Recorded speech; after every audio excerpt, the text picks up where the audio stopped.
Welcome to the Momcology webinar series, The Caregiver Lounge.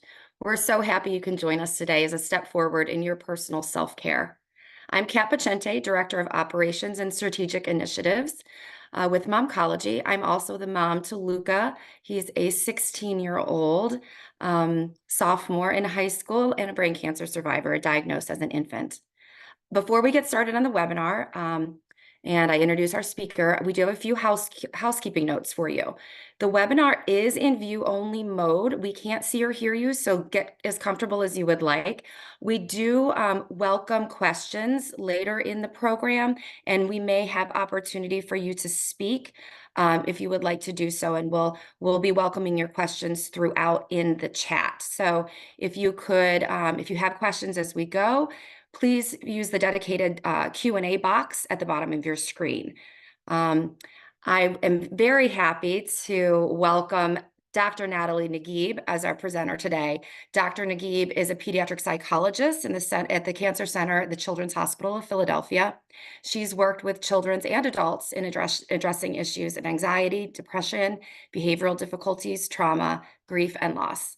Natalie has very specific interests and extensive experience working with our AYA population in both individual and group settings, and she's very excited to be here with us today.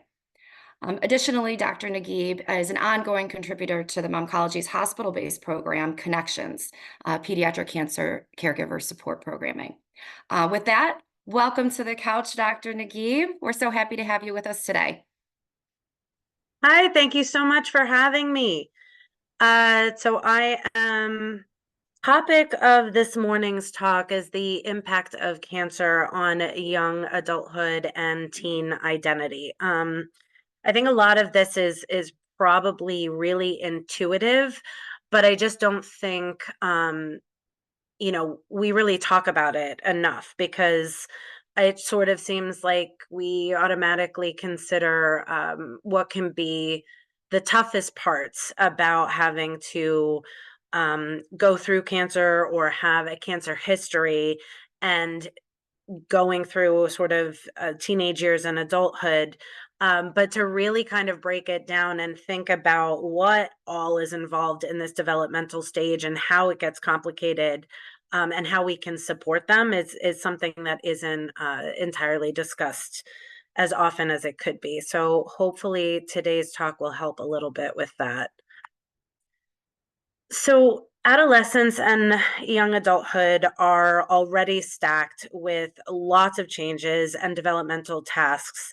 And although it can be somewhat exciting, I'm sure we can all remember being at that age and, lots of new things, and you're growing in ways that you couldn't really when you were younger. It can be exciting, but it also can be crazy, crazy challenging in and of itself, completely separate from everything else. I mean, you're contending with all different social dynamics, all huge transitions in life, with high school and what am I going to do after high school? Then you add the awesome, wonderful hormones into the mix. Like it's a really, really tough period of time. It's often characterized by growing a separate sense of self from the family and really crafting one's own sense of who they are, including their own personal qualities, the ways in which they interface with the world, their relationships, their values. And then you kind of add in these other significant life events, any significant life events, and certainly, cancer is one of them. It just further complicates the picture. Having cancer can often be at odds with an already really demanding chapter of life, especially when you've got some physical or some cognitive late effects that really changes kind of the fabric of who these youth know themselves to be. So let's watch just the beginning of this video to help illustrate this stage of life. Again, there's another tech component here, so forgive me as I wobble about with the video, but this is an excerpt about or from a college marketing video that points out different aspects about identity that kind of align nicely with what our youth face, even without the other additional complications during this time in life. All right.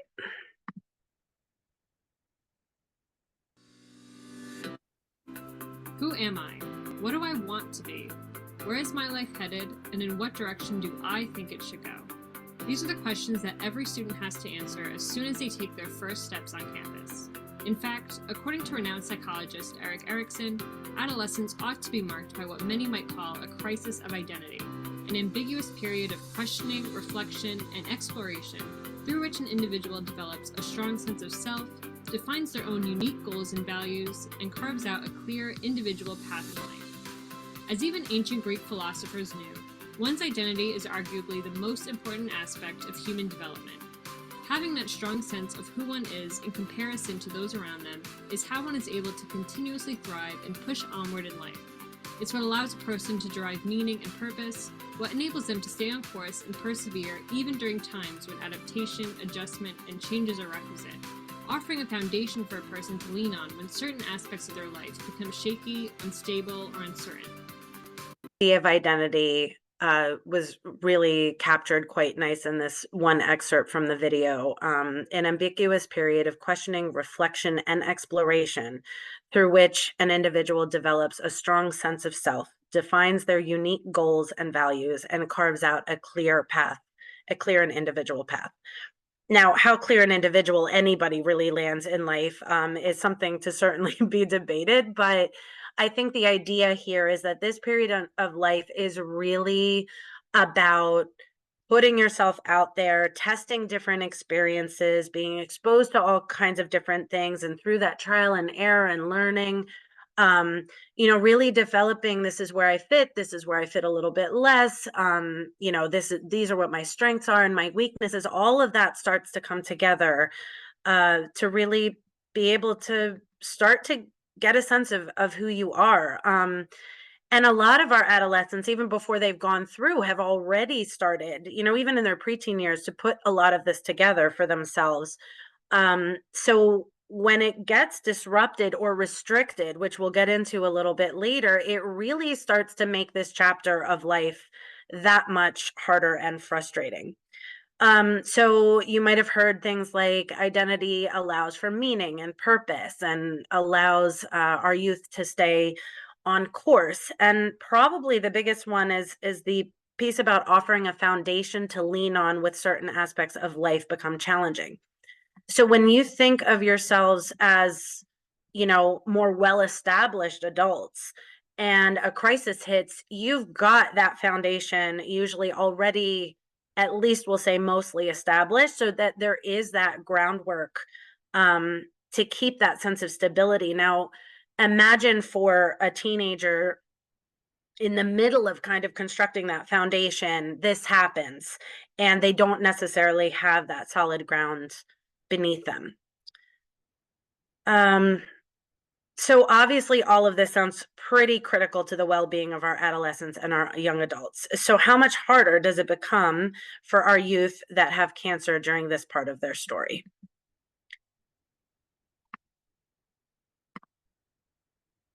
Okay. Although a large majority of youth who have experienced cancer do really, really well, there are some who do experience the effects of cancer treatment as a significant trauma. Some of these youth find themselves often avoiding triggers or reminders of their cancer experience, so much so that it feels safer and just a lot less scary if they avoid putting themselves out there entirely and limit the potential for things to go wrong, right? If I was in a really, really scary situation or repeatedly or for a really long period of time, maybe I'm not interested in bringing any other wild cards into the picture. And I'm going to want to be really kind of conservative in living my life and not putting myself out there as much to really limit that things could go wrong. Unfortunately, this also comes along with avoiding things that can go right.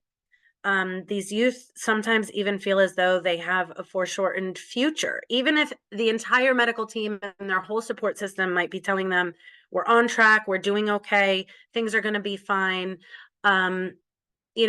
cancer does come with its own definition, regardless of who's talking to you about it. Just, over time, it has its own stigma and meaning that's come along with it. And some of our youth still feel as though they might have a bit of a foreshortened future.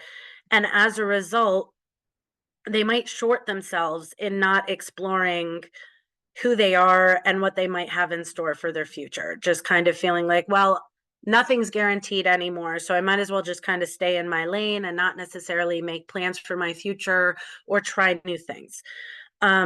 Additionally, increased rigidity and restriction in families trying to keep the youth safe, often unavoidably, right? Certainly during treatment.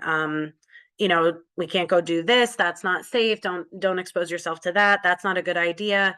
It can add to a youth's identity formation difficulties as they're less able to explore their independence or even learn the tools on how to explore. And as I said, a lot of this is unavoidable and almost embedded in the unfortunate circumstances that our youth have to go through during treatment. But this all kind of lends itself as to why they struggle sometimes the way that they do.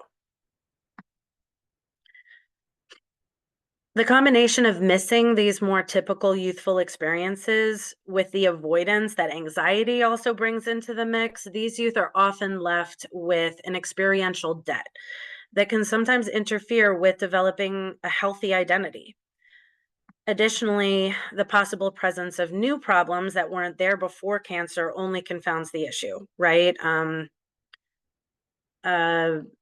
Maybe loss of their athletic ability, right? And they used to be like a basketball star on their team or something like that. I mean, it's not just the ability of being able to get back to baseline before cancer, but in multiple ways, they are not able to do that, even though they want to, because they are changed. And sometimes not just emotionally and psychologically, but physically or cognitively as well.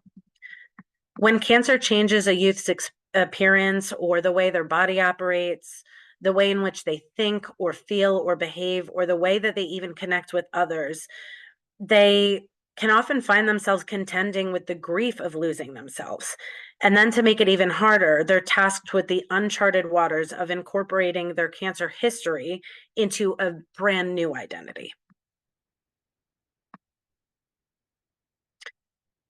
So I put this diagram together. I've heard of illness identity. What is that? This is a little oversimplified, but I think it might help with understanding this idea. Studies have suggested that having your illness central to your identity can put you, or I should say specifically adolescents and young adults, put them at higher risk for post-traumatic stress, right? When it just really feels like I am my illness. And I'm sure that you've heard in many different contexts this idea of wanting to proclaim I am not my illness. But it's important to remember that having illness is part of the identity is expected. Like we can't have them not incorporate it at all.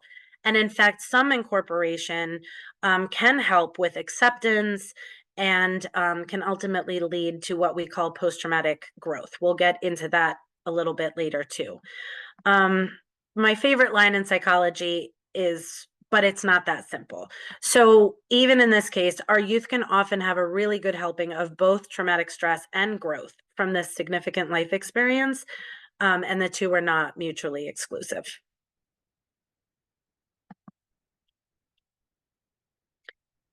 So what do they face when they're trying to develop this sense of self in the midst of all of this craziness, right?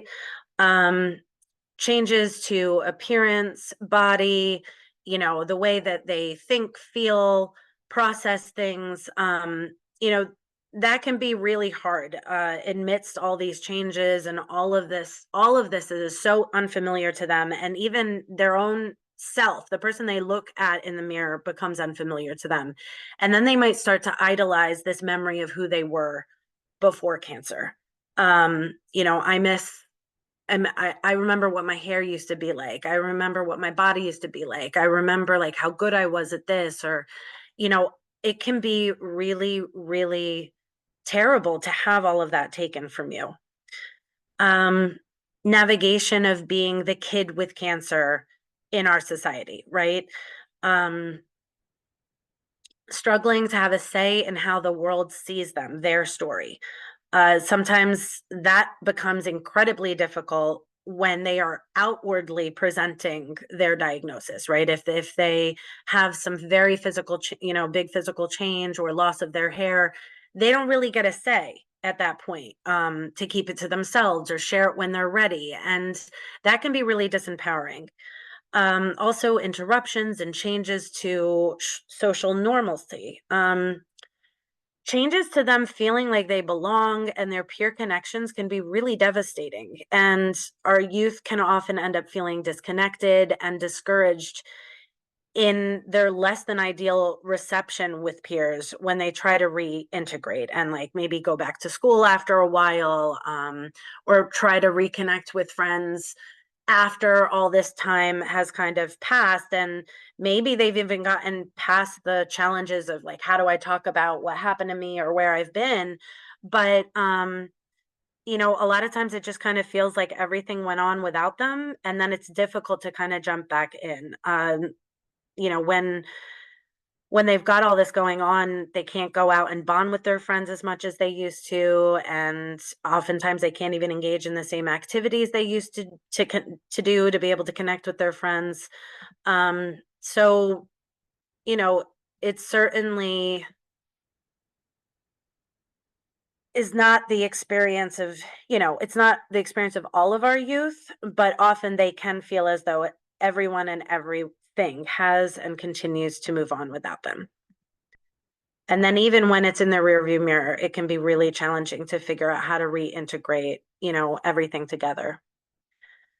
The pressure to preserve and savor their youth in the face of a threat to their future, and needing to manage a time when they're supposed to be like spreading their wings and starting to take off and test out different things on their own and gain independence, but they're forced to be in a position now where they are dependent, whether they like it or not, because of treatment. And again, even after treatment, it can be very difficult to move out of what you have then become used to.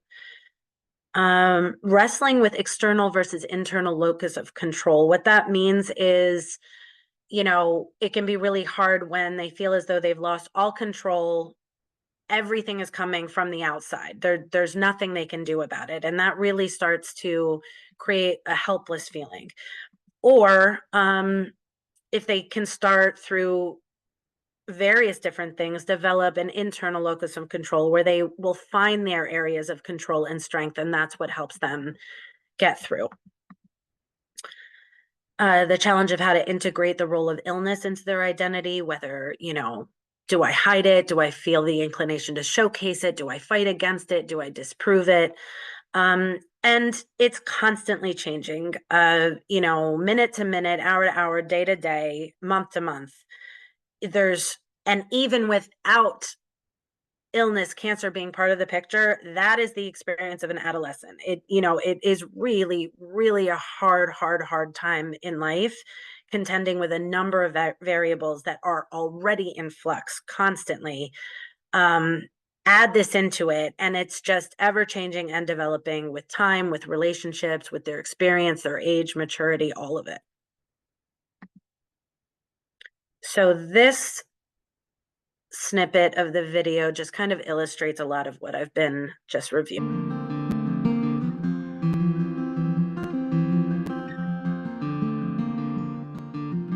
When I first found out that I had to get my leg amputated, I was just like, I was in complete shock. I mentally had to prepare myself to come to terms that I wouldn't have a leg anymore. I feel like every single aspect has changed. I don't think one thing hasn't changed. Well, I went from being an independent 14-year-old and to having to ask my mom just to get me a glass of water. That was actually really one of the hardest things about this year, was I lost school, and then with that, I lost a lot of friends. My life ended up now being in a hospital bed. Definitely one of the hardest parts of something like this happening is You have no control. So the first chance I got to get a wheelchair where I could push myself, I took the opportunity, and now I'm much happier where I am because I'm much more independent and not relying on everyone else. Well, what's been different is now I can't walk. I have to walk on crutches, a walker, be in a wheelchair. There's a point in like time where I didn't want the door shut when I had to be by myself. It was really, really terrifying at first, and I like start crying and stuff because I felt like I was alone, like in a box. I'd feel like shut out from the world completely. Quick break at this time and answer questions that have come up so far. So thank you so much, Natalie. This has been great. For those of you that don't know me, my name is Layla Zengel. I'm the program manager here at Momcology, and I'm also a teen survivor parent. So beyond just knowing that this is relevant content to a lot of our viewers today, it's been really something for me to think about as a mom to a teen survivor as well. So we do want to open it up to our audience, anyone who's watching this afternoon, to go ahead and pop some questions in the Q&A text box, and we'd be happy to. But just to kick us off, I was just thinking, Natalie, about how some of these, as a very not young adult, personally, some of what you mentioned that our teens and young adult survivors are grappling with are so relatable in terms of identity as a cancer parent, right? So it just brings to light how big of a challenge this is for our developing teens and our adolescents who, in addition to that identity piece, are really in the thick of not feeling well, and these changes impacting them so directly, right? And I'm wondering, when I look at my teenager, I feel that I'm often curious, and then I wonder if it matters. So maybe you can speak to that as well. As some of the things that feel challenging in this identity and sense of self, what might be part of just the normal teen experience, if you will? This is my first time parenting a teen girl. So maybe some of this is just par for the course, right? And how to discern what is part of the fallout from her cancer diagnosis and how that impacts so much of her life without her wanting it to be exclusively who she is. And I guess to the degree that whether or not it matters where it's from, maybe impacts how we move forward in supporting them in that. I don't want to ever totally overreact to a normal teen issue, right? And suddenly throw in the cancer card and all that. But I also don't want to be ignoring things that we should be paying attention to, right? And I just wonder if you can. I think that that's a really powerful question. And the topic of kind of this stage in life and what teens and young adults contend with in general could be seriously a month-long webinar to just kind of go through, because then we have all of those societal and cultural pieces that also come into things, and as a generation, there's unique qualities that they are contending with that maybe we didn't even have to deal with when we were their age. So I think trying to tell the difference, or being able to filter between how much of this is because of the trauma that she went through, how much of this is this what she would have been going through anyway, right? Is always going to be a very, very difficult one. But I do think that it's not uncommon at all for there to be major mood swings. I'm irritated just because I've entered through the front door. Nobody's even seen me or said anything to me yet. I spend all my stinking time in my room. I am so easily frustrated, hypersensitive to the way in which they think other people are, or other peers are going to perceive them. Like, a lot of those things, I think, are very typical. And it doesn't mean, though, if it's typical, then it doesn't need to be supported, right? Because if I could put every single person in the world in therapy, I would. And I certainly would put every adolescent and young adults in therapy, because it's just, how can you make it through without that help? The challenging part is, how much insight do they have about the need for this additional support, and how accepting are they going to be about it? And you'll see as we kind of get a little bit further into the talk today, we talk about different ways in which we can help as parents, but a lot of it is following their lead and not pushing our agenda. Even you're like, I know they need this. I know they need this. This is really good for you. Like, if you do this and you listen to me, you're going to be golden. It's not going to happen that way, right? Like, it really is a lot of just needing to take a breath and realizing no matter how much I force it, it's going to need to come through a constellation of different variables to get them to a place where they start processing through it, or might even be ready for support. I don't know if Right. that So fully that's answers. it does. And you know what, as you and I are chatting here, we do have some questions coming in the Oh, Q&A. great. And I Do you don't mind know if if I you're interject here, Layla? Because these questions are yeah, like so my there's son to a T. exactly. So, right. I am looking at lots of these, and some of them definitely are, Natalie, to that point that you were just addressing, the I think my son would benefit from connecting with other peers, right? Like, how much do I force the issue of having him do that, right? We are seeing that pop up in the questions. We are also, let's see, seeing, how much to push, right? Or we only have online friends but not person ones. So To you moms who are posting these, my goodness, you're not alone, because we have multiple people posting the same stuff. I personally have a son who is in his room and only has friends online and only wants to video game. And my goodness, I hear you. So you are not alone.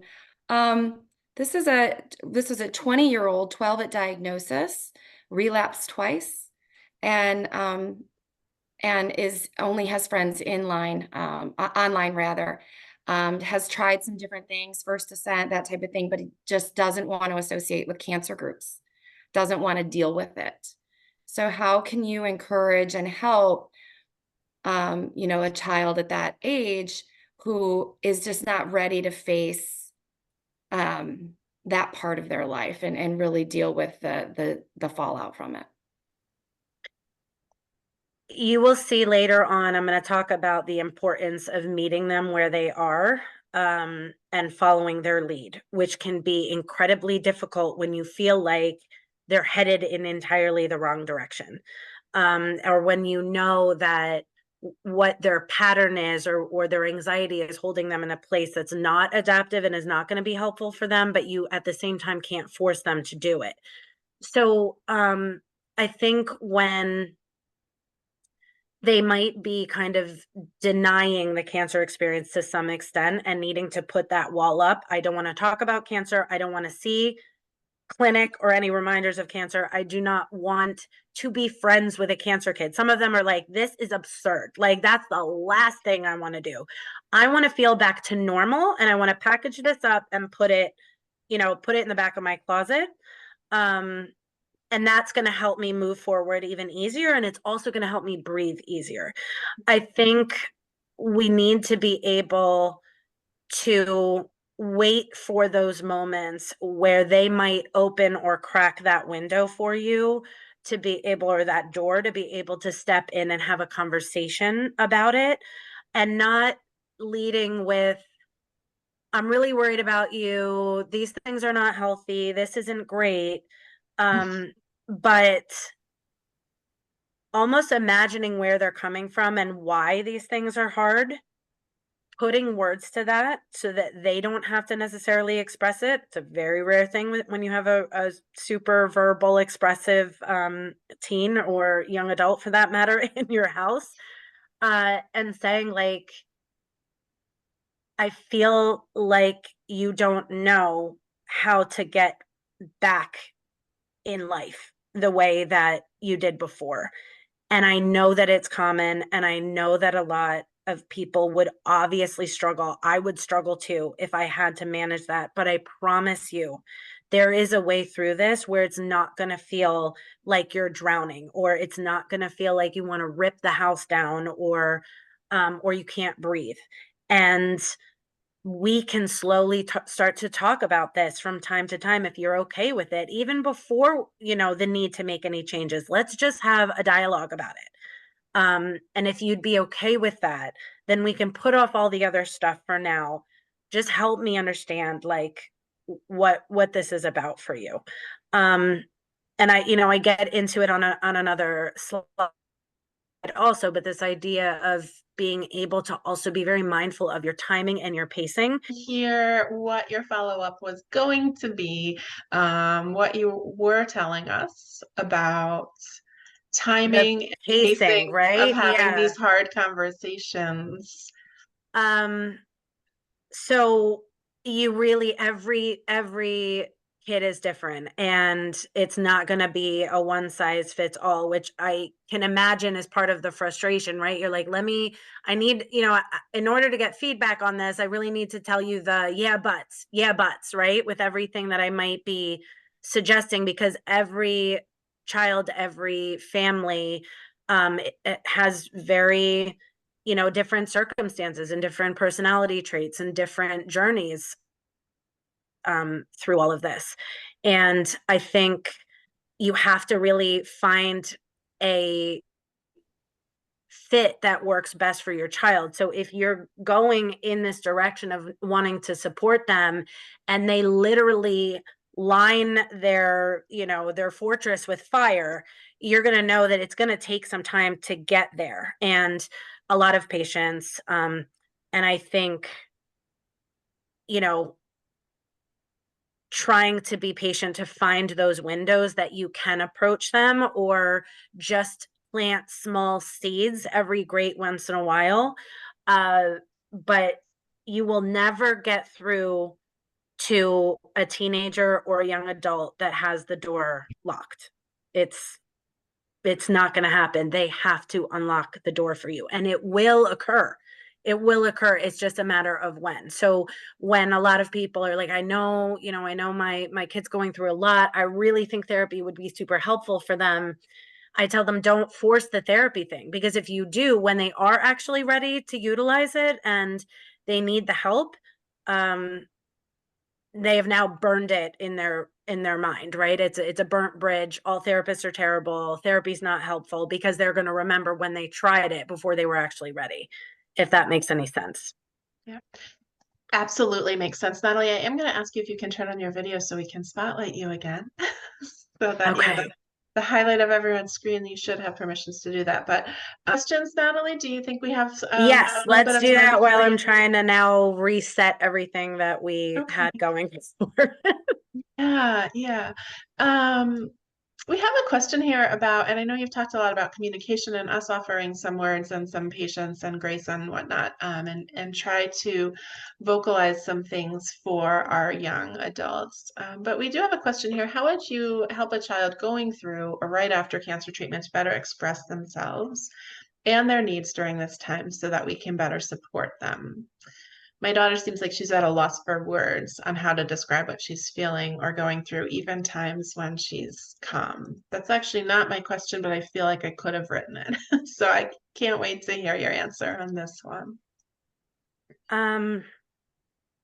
So read me the last part again, if you can. Sure, my daughter seems like she's at a loss for words on how to describe what she's feeling or needs or is going through, even when she is calm. Okay, so sort of hard to even communicate to you what she needs. So then Yeah. how do I even support her, right? Right. I think a lot of it's okay to not know. It's okay when there can be 10 different feelings coming at you all at once and you can't sort through them. And that is not because there is something wrong with you. That is because this is a crazy, stressful situation that is impossible to sort through. And I'm going to be here And in time, you will get those words. In time, you will be able to like make a little bit sense of this or sort through your emotions. And when that happens, I am right here. And we are going to take it slow and we are going to go through those things together because you are not alone in any of it. And I want there always to be kind of an open dialogue between us. You'll see that I also talk a little bit about also like sharing some of your own vulnerability as a parent. uh, I am going to screw this up sometimes. I am sometimes going to say the wrong thing. I am sometimes not going to be able to be there for the way that you need me to be. But just be patient with me too. I am going to figure this out. I'm going to figure it out and I'm going to figure it out with you. And this is not going to be something that's going to come overnight. And if at some point we're really getting sick of having that feeling confused, feeling overwhelmed, not able to kind of sort through or even make heads or tails of how you're doing, we have other people that are even more qualified to be able to support us through this, and not a you, right? This is something that affects the entire family system. And I think it's helpful for teens to be reminded. I often say to patients, because they deal with guilt too, right? And I know we're going off the identity area a little bit, but I often tell them when they get tearful talking about their family or saying like, if it wasn't for me, none of this would be happening, or my mom wouldn't be going through what she's going through and she's already got so much happening, or my siblings wouldn't be having to share their parents all the time. Um, you know, I might say like, so what do you think you did? Right? Like if we're going to place blame, what'd you do? What'd you do? Um, I remind them that cancer fell on the family, right? And it just happened to land on them. It's like they're holding the torch for the family, right? But it fell on the entire family system. And they just happened to be kind of that landing spot for the physical experience of it, but that it is something that they all went through. So when you're bringing up therapy, when you're bringing up you're struggling with this, like we are all struggling with it, and this might be your flavor of it, but I'm in it with you. I think that That's it has so much potential to be helpful for all of us and our families, Natalie. You're right, because I do think I know plenty of kids who are internalizing that, like, it's all my fault, right? Whether it be the sort of family chaos or schedule chaos or things that aren't going the way we want, or things that we have to change because of implications of cancer. I love that it is something that happened to the whole family. It's not something that our children chose or are trying to, use to make things Yeah. difficult. Or they would rather not be going through it too. Yeah, but for some But it's reason, not not for some just reason, it's understandable. When it's their body, then they feel like they're the ones that brought it in. If it sure, weren't for them, this wouldn't be happening. right. sure, Yeah. sure.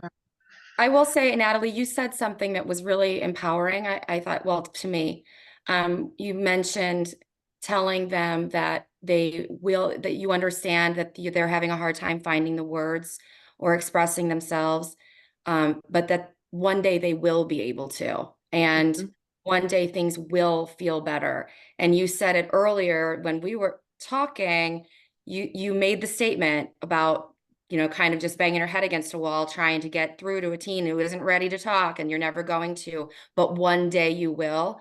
That lifted so much weight off of my shoulders when you said that. So I have to think that us saying that to our children would probably be weightlifting as well for them. So Mhm. I just thank you for that because that resonated. There's a really good question. It's a very tangible question here. What do we do if there's no one in our area qualified with cancer patients? Is telehealth as good as in person?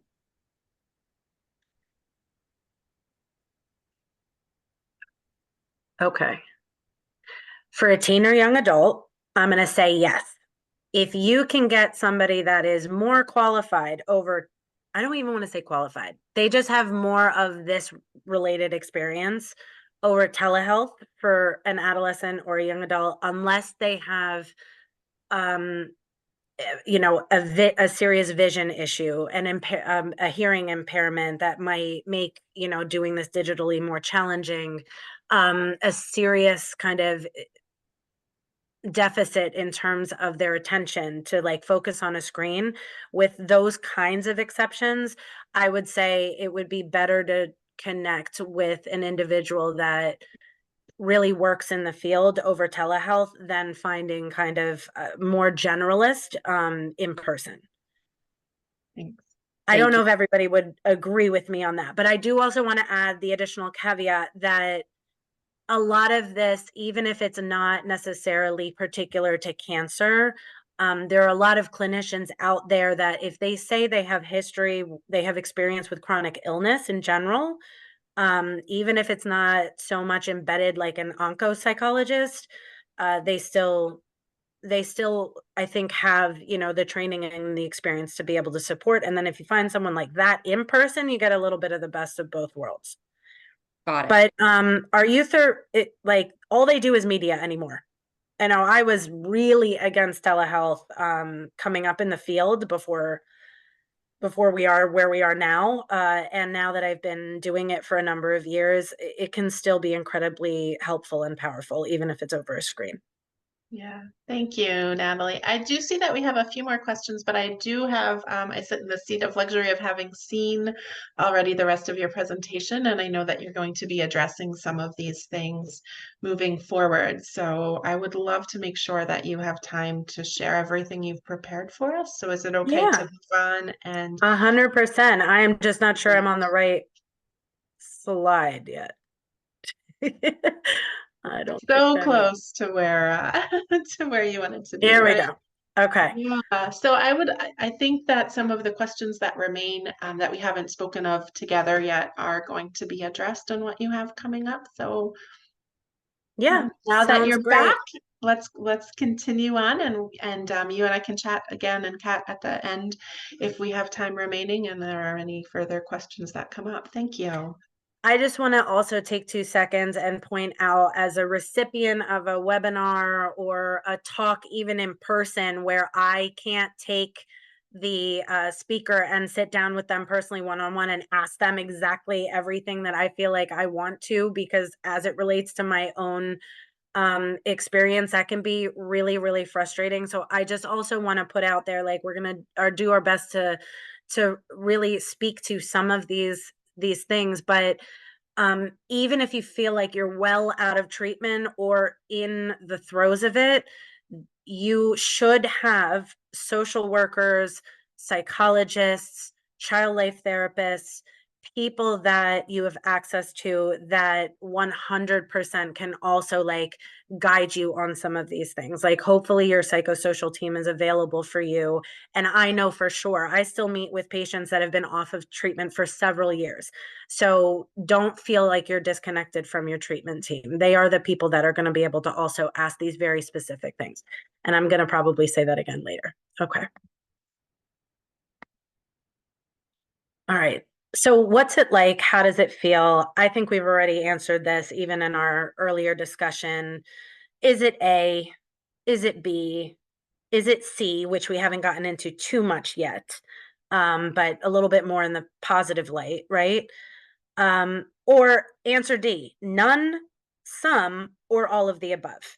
Just speaks to that whirlwind, that overwhelming chaos of I can't even make sense of what day it is because there's so much coming at me at the same time. And this is, you're exactly right, Kat, that you said earlier. This is a lot of your own experiences can be a lovely map to figuring out how to reach your children because they're likely struggling with a lot of the same things.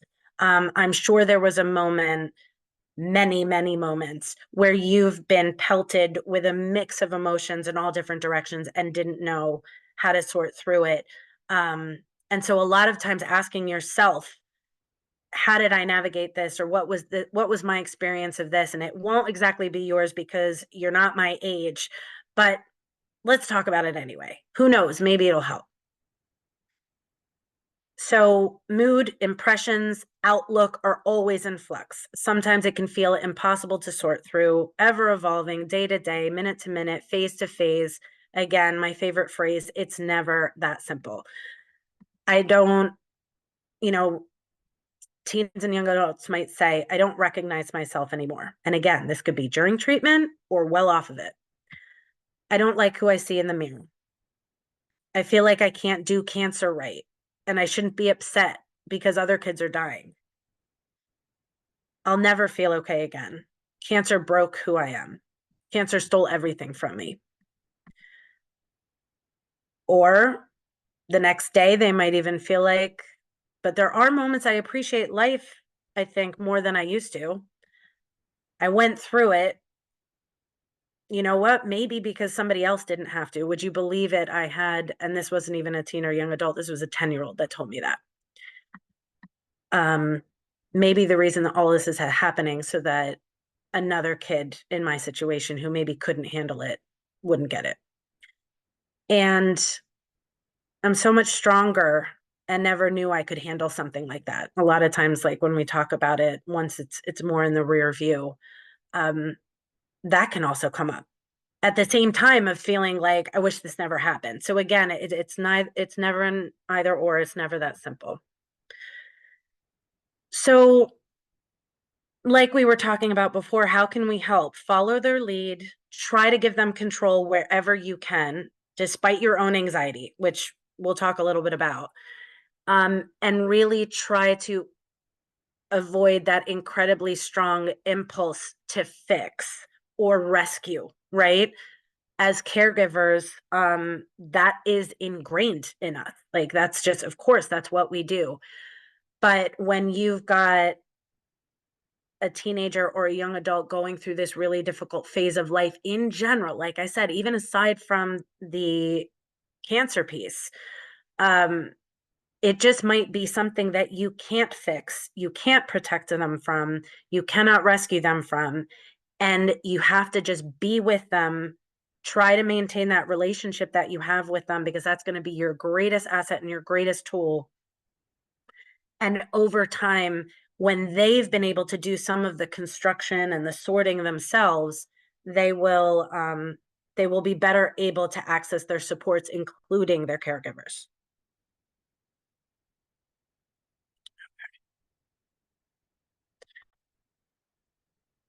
All right. So respect their coping and their process, even if it's hard.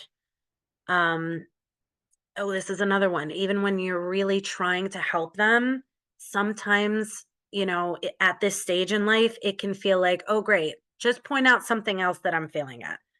Great. I can't even feel the right way, right?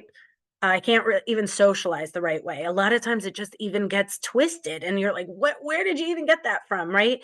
But it's important to be mindful of it so that if you feel it going in that direction, you're like, whoa, that's not what I meant to say. And, and that can be part of the conversation. Oops, sorry, guys. And ask them.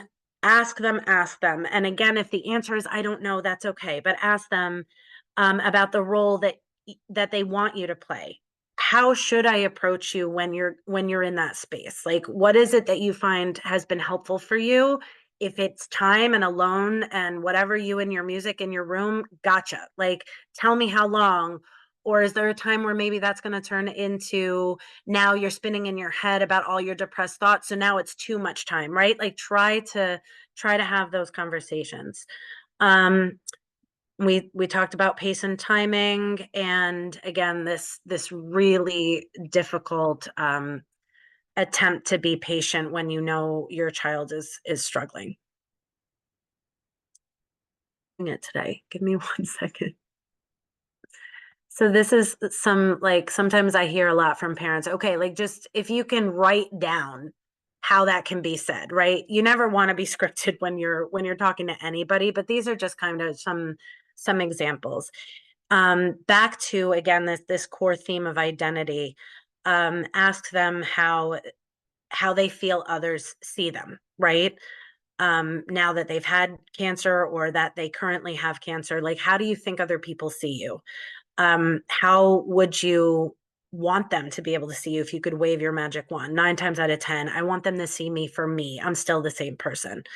How do you want to be treated? It's okay not to know. It's a lot. And then also, I can help others respect and understand how you feel. Like, if you don't want to be in that awkward position of needing to navigate that yourself, I can help if you want.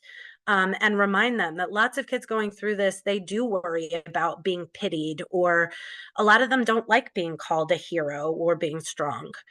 Um, let's keep talking about this sometimes, because I know things change all the time when stuff is stressful. And like we said, that piece about communicating, be patient with me too. I'm always coming from a good place, but I might not always get it right. And things are going to be crazy sometimes. Life is wacky, but I'm here for the ups and downs and everything in between. Just speaking to a little bit of what was also stated earlier, finding ways to help your child stay connected or create connections with others can be a protective factor. And I think that that's why a lot of the questions were like, how do I get them away from the video games, reconnected? Another option I'm sure that many of you have also thought about is a support group with peers that are facing similar challenges. But again, you're not going to be able to force them into doing it.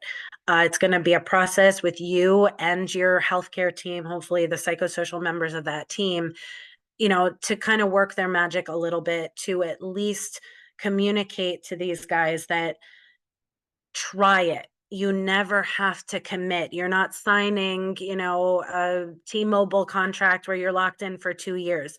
Try the group one time, see what you think. Try the session. Just meet the therapist. If you want to be out of there and never see that person's face again, you don't have to.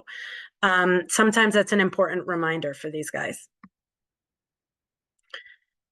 We also mentioned the additional challenges of integrating into a survivor identity, worries about reconnecting with the world, but feeling like they've changed and they don't see the world the way that they used to. And so everything's off its axis. How do you take this changed sense of self and renegotiate the nuances of their everyday relationships and peer connections? Feeling a sense of instability in the world without that age appropriate invincibility shield, that a lot of teens and young adults have, for quite some time. Having a chronic illness just like strips that away, and certainly a diagnosis of cancer. So even coming off of it, worries over the unexpected. Everything is a possibility now. Like, I have been in the 1%, so who knows if I'm going to fall in the 1% of a billion other things. And the world is just a lot scarier. Will my disease come back? Or, worries about the future in general. They don't have that invincibility shield anymore. They have that connection with reality that adults further along have, but at a point in life where they're not developmentally mature enough to really be able to sort through it the way that we can. Some find it impossible to reclaim their identity, almost to the extent of needing to adopt a brand new one and redefine themselves. And sometimes that's great, but it's certainly really, really challenging. Okay, so back to my favorite phrase, it's not that simple. Everybody's different. Every family's different. Please, please, please utilize your other supports. I almost would say that in some cases, I would say that you're almost putting yourself at a greater disadvantage just trying to figure it out on your own. It's really hard. It's really complicated. And it's really tailored to you.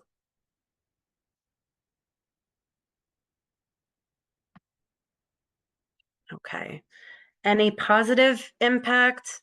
Absolutely. I briefly mentioned this concept of post-traumatic growth earlier when I was saying like kids can also have both, right? They could have a good helping of trauma, and they can also have a good helping of growth as well. And so what is this post-traumatic growth? Positive changes or psychological growth following a crisis or really, really hard experiences that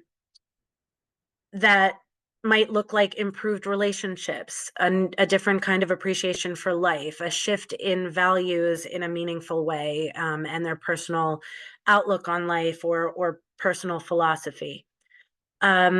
Phipps and other researchers published in 2007 the results of something called a benefit finding scale for children that they had created. And they found that there's a strong percentage of patients that endorsed many, many benefits related to their cancer experience, whether they were on or off treatment. And a few examples of them are listed here. So I won't read them for you, but there's some really meaningful ones there, I think. Especially the acceptance taught me how to adjust to things I cannot change. My God, what a life lesson, right? That's a thread that will run through one's entire lifetime.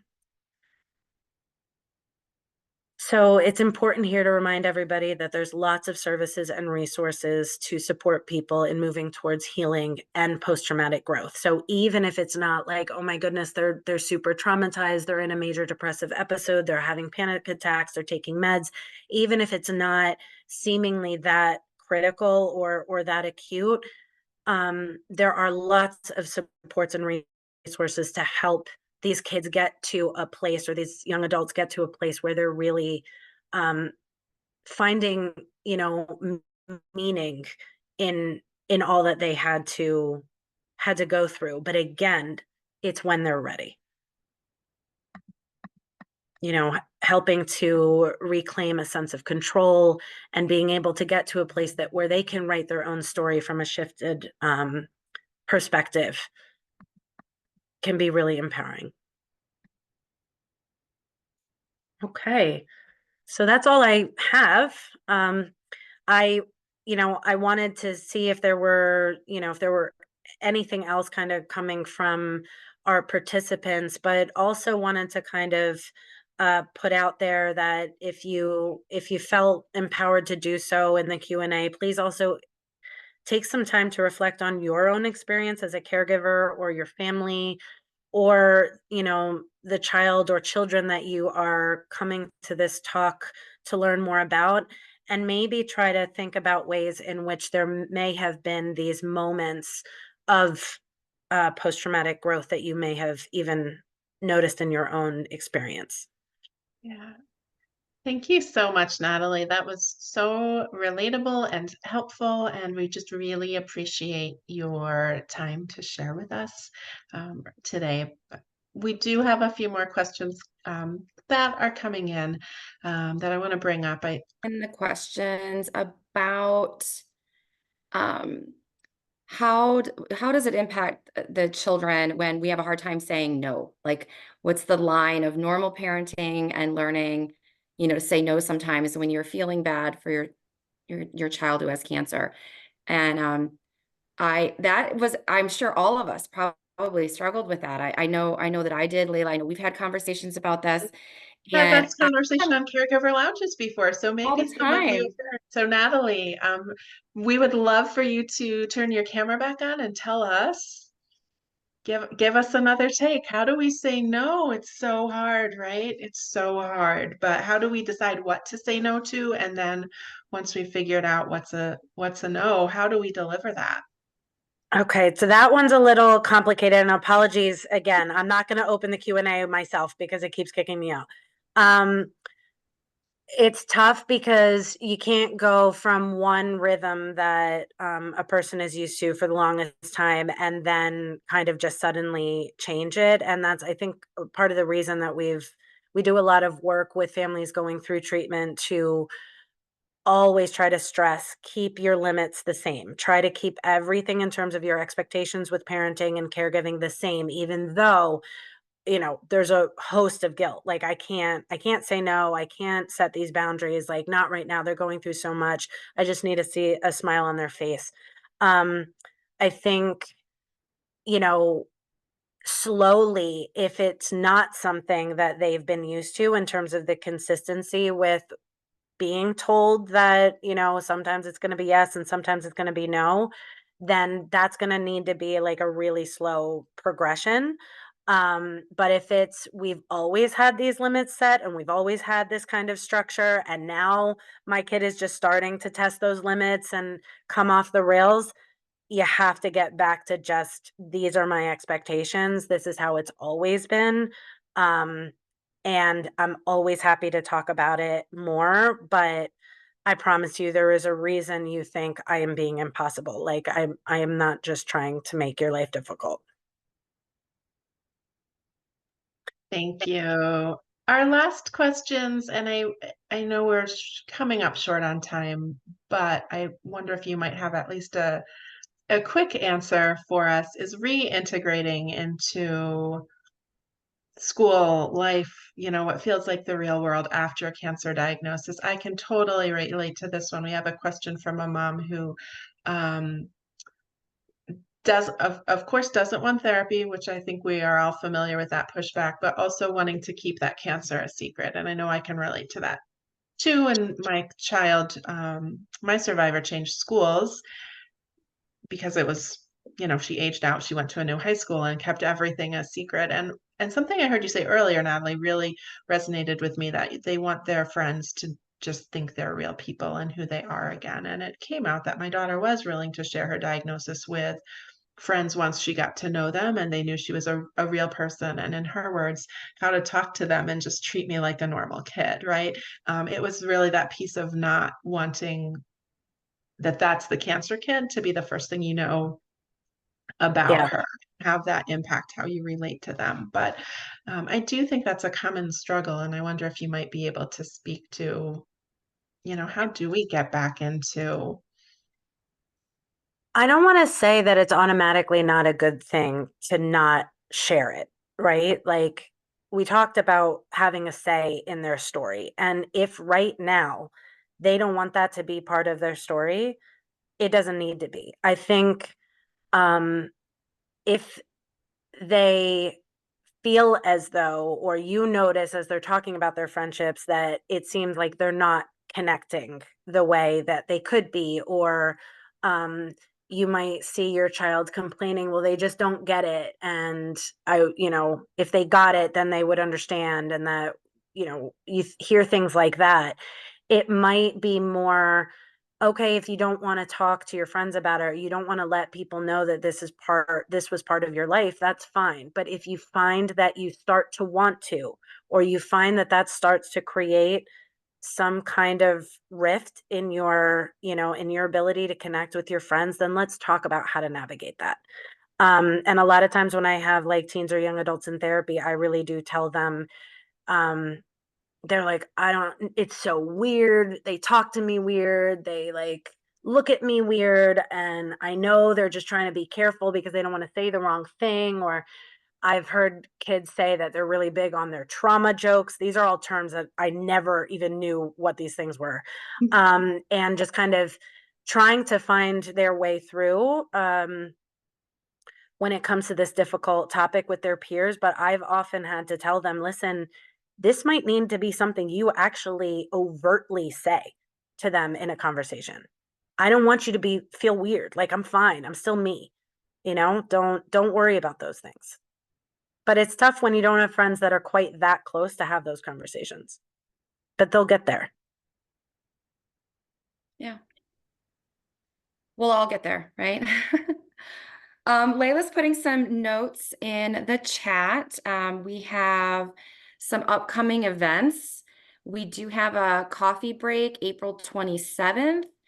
That is a virtual caregiver coffee break and yoga. We also will have, and I don't know how many of you know this, but we do have some dadcology events coming up. We have really started to kind of put together some programming for dads, because we've learned that they don't necessarily, connect the same way that we do, and they want to connect in different ways, and we're trying to help provide that resource. So we will also have in June, the whole month of June, Moms Take a Stand with Alex's Lemonade Stand Foundation. We have Lemonade Days coming up with them. They are our very generous sponsor for our Mother's Day gift, which is a really, really lovely baseball cap with a 3D embroidered gold ribbon heart. It's super cute. It has Momcology on the back with a little heart and metallic gold. Very, very cute hat. If you haven't registered, look in your email. You'll be getting a reminder. If you haven't already done so, you should receive a reminder Monday or Tuesday of this week. So lots of good things coming up. We are so glad to have all of you here with us today. Natalie, thank you. That was very, very robust content. We will definitely have a recording available for those who would like to see it. And again, that's events@momcology.org. Put that in the chat and a link Yep. to our social media page with all of our upcoming events. We actually have 2 coming up within the next week. So we hope to see you Thursday night, right, Kat, for Moms Take a Stand conversation. Yep. But awesome. Yeah. All right. Thank you for having me, everybody.